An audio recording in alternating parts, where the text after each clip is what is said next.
Ah. Welcome back to the show. You don't have to be a boxing fan, I don't reckon, Robert. You just need to be a sports fan to know Marvin Hagler. And even if you don't know the detail of the deeds of the man, I think you know that he was probably a giant of the caper. Such was the golden era of middleweights. Yeah. Well, that was arguably, well, in my humble opinion, and I'm no aficionado, that was probably the greatest rivalry in the history. Yeah, well, neither of us know how to put our hands up in that sort of pugilistic terminology. You talk a big game. Well, I'm being a bit self-deprecating. I can handle myself. Apparently so. But yeah, Hagler, what a giant. I don't know whether you would have lasted too long with him. But rather you and I bang on about the contribution of Marvin Hagler and the career that he forged and that unbelievable rivalry back in the 80s that he had with three other giants of the sport. Ryan Songalia has been good enough to stay up really late for us over in Florida, over there in the US, writer for The Ring magazine, to talk about the life and contribution to the sport of boxing of Marvin Hagler. Hey, Ryan, we really appreciate you staying up late, mate, for us.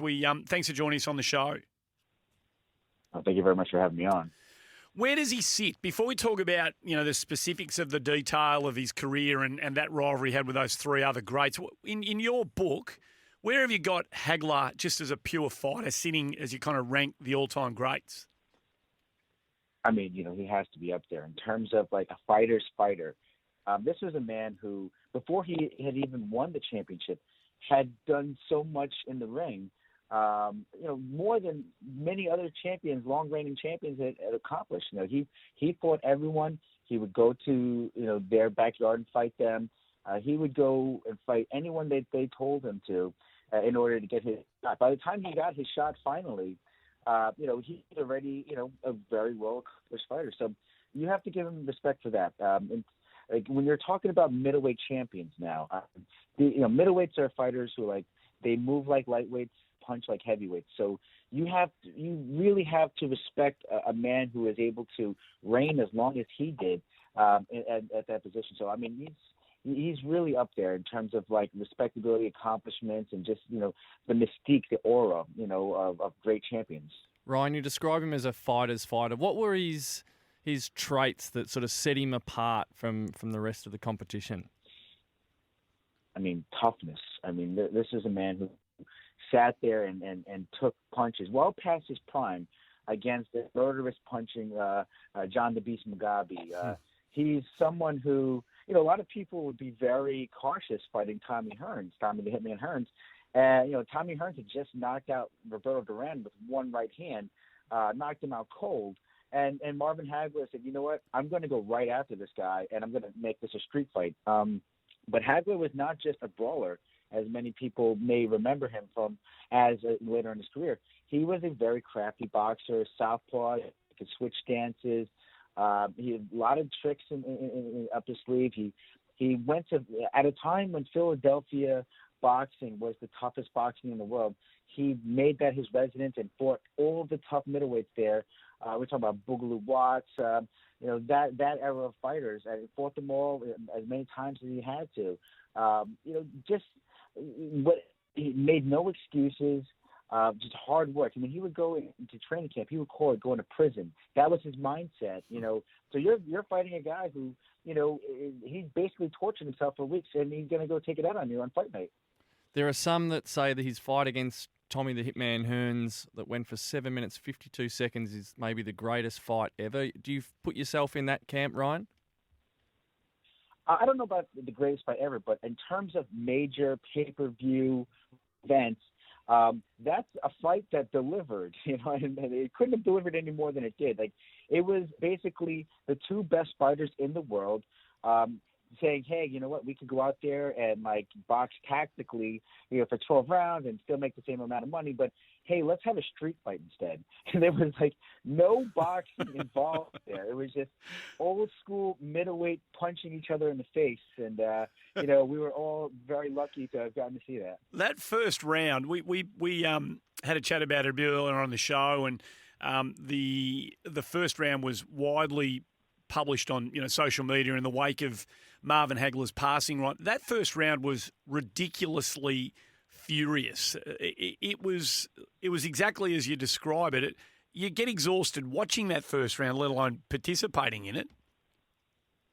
Yeah, it was like it's a 3-minute round, but it feels like it's like 15 minutes. And if you look at like the first couple, like the first minute or so, Hagler's in trouble. Like Marvin gets cracked by Tommy Hearns, who had like this demonic punching right hand, that was completely like independent of his body, and he lands it as clean as and flush as you can on someone's face. If I believe it was actually an uppercut that hurts Hagler momentarily, and then Hearns is landing right hands to the temple, and Hagler's just taking it. I mean, no one else could just stand there and just get punched in the face by Tommy Hearns like that, and then continue to come forward. So that just shows you the kind of heart, the kind of courage, and the toughness that Marvin Hagler had. Like I believe he once said that in order for him to lose that night, Tommy would have had to hit him with the ring post because he wasn't going anywhere. and that sort of determination broke Tommy Hearns. Talking to Ryan Songalia from the Ring magazine about the passing of Marvin Hagler. Ryan, that Hagler-Hearns, Leonard-Duran rivalry, the four of them, has there been a more golden era in a division amongst a cohort of fighters than that four in that time frame for you? It's hard for me to compare any other era to that. Because first off, George Kimball, my friend, the late writer, wrote a great book called Four Kings about that era, and it just really encapsulates all of the magic of that time frame. But I don't think that there was, because you're talking about Roberto Duran, who many consider to be the greatest lightweight of all time. Then you have Tommy Hearns, who won championships from 147 all the way up to 175 pounds. This freakish size, range that he had. And you have Sugar Ray Leonard, who was the golden boy of that era, the Olympic champion, and some people consider one of the top 5 to 10 greatest fighters of all time, period. And then Hagler, who many consider to be the greatest middleweight champion of all time. And they all fought each other, and fought each other a few times if they had to. And there was none of the politics that we see nowadays where, obviously there was some gamesmanship in order to get each other in the ring because these were major stars and major fights, but they all fought each other, and we got to find out who was the best among them. So, no, I don't think there are a lot of parallels, particularly not today, because of the way that the sport and the business is conducted. But no, that was a magical era, and that, I think that is why we look at those four fighters particularly with so much reverence all these years later. And is it clearly established out of that quartet who was the best of them? Well, I'll tell you what, there's one guy who beat everyone else in that circle, and that was Sugar Ray Leonard. Yeah. However, controversially, some people may view his wins, say, over, even like the Duran, the rematch, after the in the No Mas fight, and, people have all their suspicions about what happened there and their theories. And then a lot of people actually think that Marvin Hagler beat Ray Leonard. I've gone back and forth on that. I kind of think that Leonard stole the fight fair and square, but that's another conversation. But I think that, but it's not so much of like a triangle theory where like, oh, Leonard beat this guy, so this guy must be better than this person, because Duran beat Leonard in such a convincing way the first fight, and a lot of people thought Tommy Hearns won the rematch against Leonard. So, but Leonard has wins over all three of those guys. How was his health at the end of his life? He lived to the age of 66 and died pretty suddenly by the sounds of things. Was he in good health up until his passing?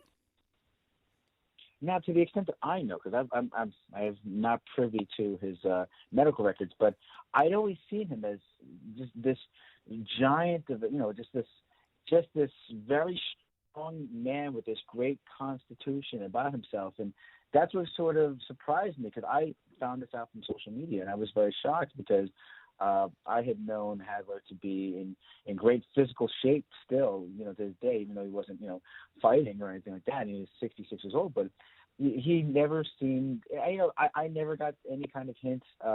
This was very surprising to me. Yeah. This was very surprising to me, and it really hit out of nowhere. 62 wins, 67 fights, 62 wins as a pro, 55 fights and only one loss as an amateur.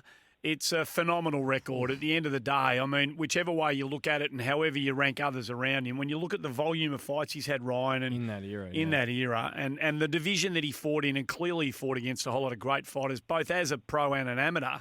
I mean, that is an absolutely phenomenal win-loss record. In hostile territory, Yeah.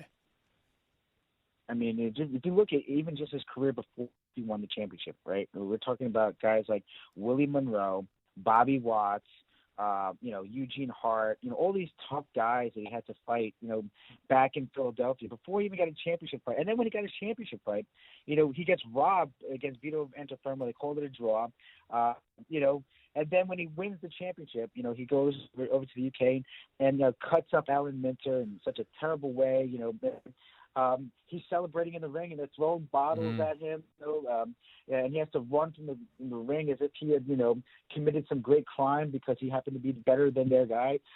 Marvin Hagler was a guy who really fought so hard to get the respect that he felt he deserved, even to the extent, he wanted to be called Marvelous Marvin Hagler, and, the network said, no, if you want us to call you that, you're going to have to go and get your name legally changed.